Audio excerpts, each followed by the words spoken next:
নমস্কাৰ লৈ আহিছো এটা ভাল খবৰ আৰু এই ভাল খবৰটোৱে আপোনালোকৰ মন চুই যাব কিয়নো বলিউড এটা সপোন আৰু সেই সপোনক বাস্তৱায়িত কৰিবলৈ বহু যুৱ প্ৰজন্মই বহু কষ্ট কৰি আছে বহুতে কষ্ট কৰিছিল বহুতে সফল হল বিফল হল কিন্তু আজি সফলতাৰ কাহিনী আপোনাৰ ওচৰলৈ লৈ আহিছো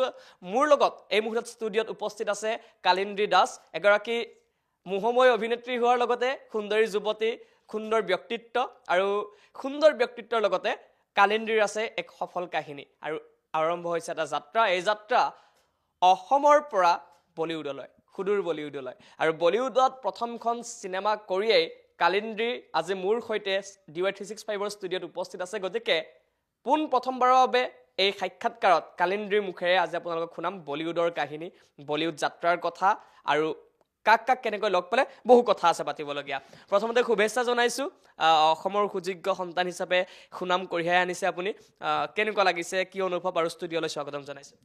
প্ৰথমতে আপোনাৰ ফালৰ থ্ৰুৱেদি মই সকলোকে ৰঙালী বিহুৰ বহুত বহুত শুভেচ্ছা জনালোঁ আৰু ধন্যবাদ মোক ইয়াত মাতাৰ কাৰণে বহুত ভাল লাগিছে এতিয়া বৰ্তমান যেতিয়া ফাৰ্ষ্ট আহিছিলোঁ আৰু ইয়াতে আহি বাকী উগুল থুগুল হৈ আছে নিশ্চয় মনটো মানে কি কম কি নকম বহু মনত জল্পনা কল্পনা হয় হয় হয় একচুৱেলি মানে ভাবা এটা মানে সপোন আৰু মোৰ কাৰণে সপোন কাৰণ সৰুতে তেখেতলোকক মই টিভিত দেখিছিলোঁ তেওঁৰ যাৰ সৈতে মই আজি চিনেমাখন কৰি আহিলোঁ তেখেতৰ যেতিয়া চিনেমা চাইছিলোঁ ভাবিছিলোঁ এনেকৈ কৰিব পাৰিম নেকি কিন্তু এনেকৈ যে সপোনটো এনেকৈ পূৰণ হ'ব সেইটো ভাবা নাছিলোঁ একচুৱেলি বাট আজি সেই সপোনটো পূৰণ হৈছে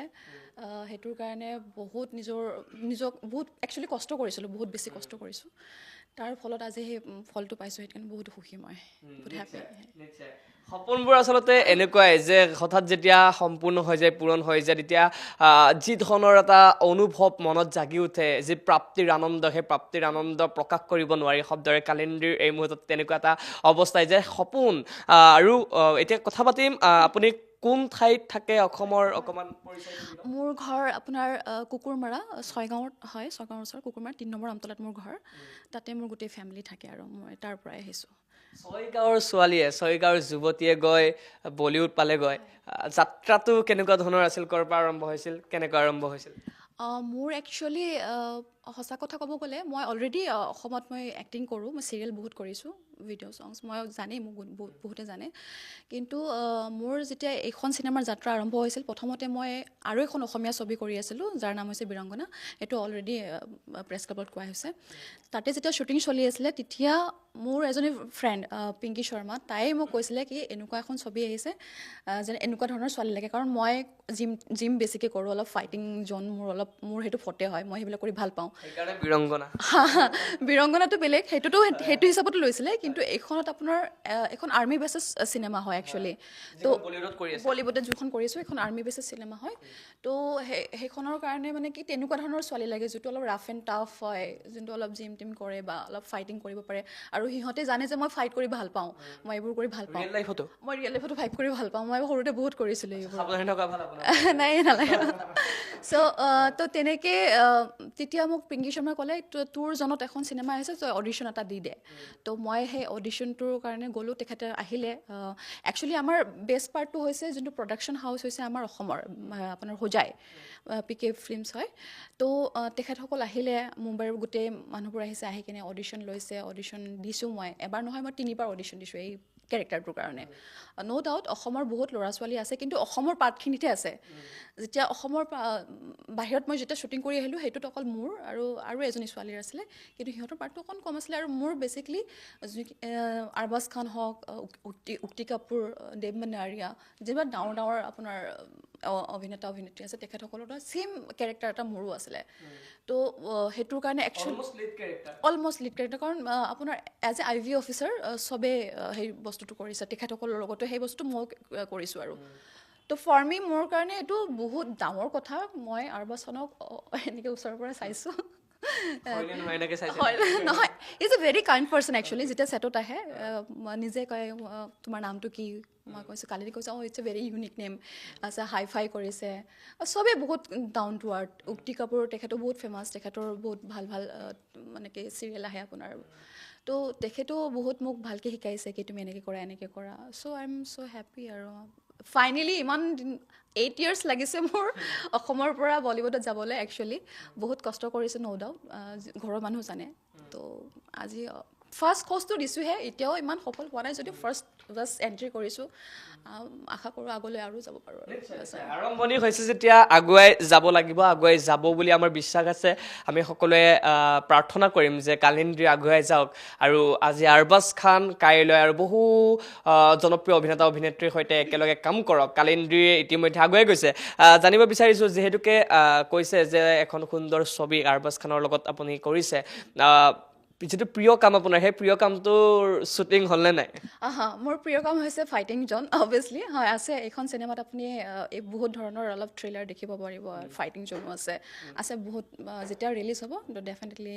চাই ভাল পাব অসমৰ মানুহখিনি চাই ভাল পাব আৰু স্পেচিয়েলি আমিও যিটোকে আছোঁ ন তো ডেফিনেটলি ভাল পাব মানে চিনেমাখনত ৰিয়েল কালিন্দীক দেখিবলৈ পাব একচুৱেলি মোৰ পাৰ্চনেলিটিটো তেনেকুৱা তো মই সেই যিমান পাৰোঁ মই চিনেমাখন দিব ট্ৰাই কৰিছোঁ আৰু একচুৱেলি সেই চিনেমাখনত মোৰ এনেকুৱা এটা অৱস্থা হৈছিলে মোৰ ভিডিঅ'ছ আছে মই ভিডিঅ' দিম বাৰু মই নাকত খুন্দা খাইছিলোঁ মোৰ পূৰা ব্লাড ওলাই গৈছিলে শ্বুটিঙত গম পোৱা নাছিলোঁ একচুৱেলি তো সঁচা ব্লাড ওলাই আহিছিলে আৰু তো মানে এইটো পাৰ্ট অফ শ্বুটিং হেৰি আৰু তো আপোনাৰ কেতিয়াবা হৈ যায় শ্বুটিঙত তো আৰু এজনী ছোৱালী আছিলে তাই পৰি গৈছিলে পূৰা তেজ ওলাই গৈছে বাট চবেই কৈছে বোলে এইটো তুমি শ্বুটিঙত আহিলে আৰু এনেকুৱাখন তুমি আৰ্মি বেছত যেতিয়া চিনেমা কৰিবা তো অলপ ইঞ্জুৰিটো হ'বই আৰু চবেই ধুনীয়াকৈ এইটো বস্তু হেণ্ডেল কৰি লৈছে আৰু মই এতিয়া জানিব বিচাৰিম যে চিনেমাখনৰ কিছু কথা আমি জানিব বিচাৰিম যিহেতুকে বলিউডৰ চিনেমা বুলি কৈছে আৰু কালিন্দীয়ে অলমষ্ট লিড কেৰেক্টাৰ এটাত আছে আৰবাজ খান আছে সন্মুখত চৰিত্ৰত চিনেমাখনৰ নাম কি চিনেমাখন কিহৰ মানে বিষয়বস্তু কি চিনেমাখনৰ ৰিলিজ ডেট টিজাৰ ডেট কি এতিয়ালৈকে আগবাঢ়িছে চিনেমাখনৰ নাম হৈছে বিহু এটেক মানে অসমৰ বিহু য়েছ অসমৰ বিহুৰ ওপৰত ডিপেণ্ড কৰি কিনে এটা ষ্টৰি বনাই এখন চিনেমাখন ক্ৰিয়েট কৰিছে হয় তো সম্পূৰ্ণভাৱে আপোনাৰ অসমত কালচাৰ স্পেচিয়েলি কাৰ্বি কালচাৰটো বেছিকৈ আপোনাৰ হাইলাইট কৰিছে আৰু আপোনাৰ অসমত যে আমাৰ বম ব্লাষ্ট হৈছিলে এবাৰ তো সেইটো ভিত্তি কৰি কিনে এই ষ্টৰিটো বনোৱা হৈছে মানে সম্পূৰ্ণ অসমৰ প্ৰেক্ষাপট অসমৰ বিষয়বস্তু বলিউডৰ ছবি নিৰ্মাণ হৈ আছে গতিকে এটা নহয় দুটা ভাল খবৰ আমাৰ বাবে প্ৰথমটোতো অসমক লৈ চিনেমাখন হৈ আছে দ্বিতীয়তে অসমৰে যুৱতীয়ে লিড কেৰেক্টাৰত আছে আৰু আপোনাৰ অসমৰ ইমূৰৰ পৰা সিমূৰৰ গোটেই জেগাৰো নাম মেনশ্যন কৰা আছে এইখন অসমখনত ইনফেক্ট আৰবাজ খান হওক বেলেগে হওক ডিব্ৰুগড়ৰ নাম মেনশ্যন কৰিছে কামৰূপৰ নাম মেনশ্যন কৰিছে গুৱাহাটীৰ নাম মেনশ্যন কৰিছে so' it's a very good shooting আপোনাৰ প্ৰথম কাশ্মীৰ হৈছে তাৰপিছত আপোনাৰ হোজাই হৈছে ডিফু হৈছে কাৰ্বি আংলং মানে অসমতো শ্বুটিং কৰি গৈছে শ্বুটিং হৈছে ফাৰ্ষ্ট পাৰ্টটো আমাৰ কাশ্মীৰ হৈছিলে তাৰপিছত আমাৰ শ্বুটিং হোজাই ডিফু কাৰ্বি আংলং তাতে হৈছিলে আৰবাজ খান অসমলৈ আহিছিলে শ্বুটিং কৰিব আৰবাজ খান অহা নাই কিন্তু ডেইজি চাহ আহিছিলে অসমত শ্বুটিং কৰিবৰ কাৰণে এইখনত দেৱ মানাৰীও আছে ৰাহুল দেৱ ছাৰো আছে ৰাজা মুৰাদ ছাৰ আছে মানে আপোনাৰ বলিউডত মেক্সিমাম ছিনিয়ৰ আৰ্টিষ্টবোৰ আছে আৰু ডিৰেক্টৰ বা যি প্ৰডিউচাৰ তেওঁলোক অসমৰ হয় নে বাহিৰৰে হয় নহয় আপোনাৰ যোনজন ডিৰেক্টৰ হয় তেখেত বাহিৰৰ হয় মুম্বাইৰ হয় ইকবাল ছাৰ আৰু আপোনাৰ যোনটো প্ৰডিউচাৰ আমাৰ অসমৰ হয় তেখেতৰ নাম প্ৰবীৰ শ্বাহ তেখেতৰ ঘৰ হোজাই হয় প্ৰডাকশ্যনটো আমাৰ অসমৰ হয় কিন্তু গোটেই কামখিনি তেখেতে মুম্বাইৰ থ্ৰুৱেদি গোটেই ষ্টাফ লৈ গোটেইখিনি কৰিছে আৰু শ্বুটিং শেষ হ'ল নে চলি আছে আমাৰ একচুৱেলি এই বস্তুটো ভাল আমাৰ চিনেমাখনত দুটা পাৰ্ট আছে তো ফাৰ্ষ্ট পাৰ্টটোৰ চিনেমাখন অলৰেডি ডান এতিয়া ছেকেণ্ড পাৰ্টটো মে বি ডিচেম্বৰ জানুৱাৰীৰ ভিতৰত আকৌ ষ্টাৰ্ট কৰিব কাৰণ ফাৰ্ষ্ট পাৰ্টটো ৰিলিজৰ কাৰণে অকণমান প্ৰমোশ্যনৰ কাৰণে কাম চলি আছে কমাৰ্চিয়েল চিনেমা হ'ব হয় হলত আহিব হয় এইটো ফুল ফিচাৰ ফিল্ম আৰু এইখন কেতিয়ালৈ ৰিলিজ দিয়া হ'ব ডেটটো এতিয়ালৈকেতো ফাইনেল কৰা নাই মে বি আপোনাৰ 15 আগষ্ট ইফাল হ'ব পাৰে মই যিমানখিনি গম পাওঁ মই এতিয়া চিয়'ৰ নহয় বাট মই যিমানখিনি গম পাইছোঁ সিমানেই হ'ব পাৰে আৰু প্ৰমোশ্যনৰ কাম এতিয়া চলিব এইখনৰ প্ৰমোশ্যনৰ কাৰণে কপিল শৰ্মাৰ শ্ব'টো মানে কথা কোৱা হৈছে হোপ চ' যদি হয় ডেফিনেটলি তাতে যাম বাৰু যদি হয় আৰু হয়